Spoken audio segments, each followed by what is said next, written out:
புனித வின்சென்ட் தே பவுல். இவருடைய பெற்றோர் ஏழைகள்.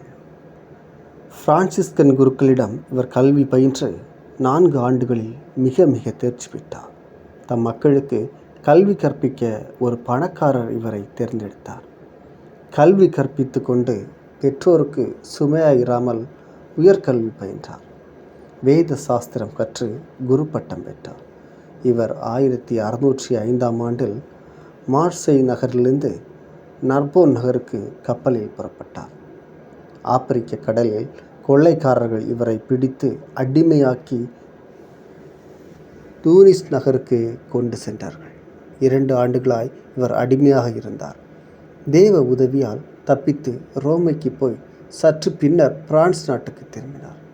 அங்கு பிரபு ஒருவரின் பிள்ளைகளுக்கு கல்வி கற்பித்தும் சிறைகளில் சேவை செய்தும் வந்தார்.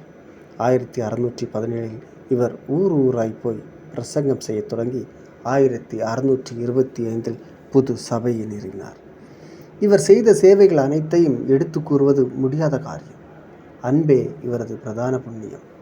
ஏழைகளுக்கு உதவி செய்யும்படி பணக்கார பெண்களிடம் சமூக உணர்ச்சியை தூண்டி எழுப்பினார்.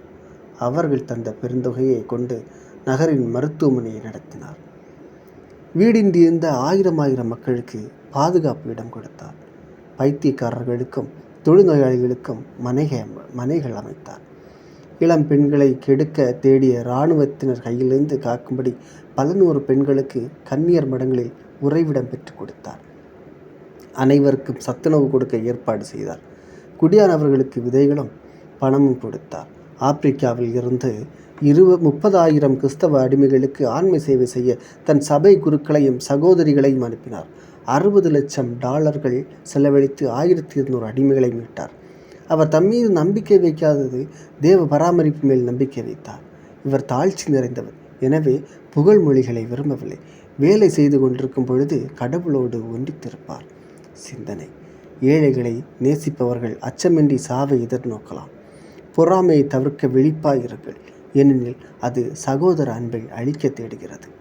ஜெபம்: ஆண்டவரே, இப்புனிதரை கண்டு பாவிக்க துறவிகளையும் இல்லற விசுவாசிகளையும் தூண்டும். ஆமென்.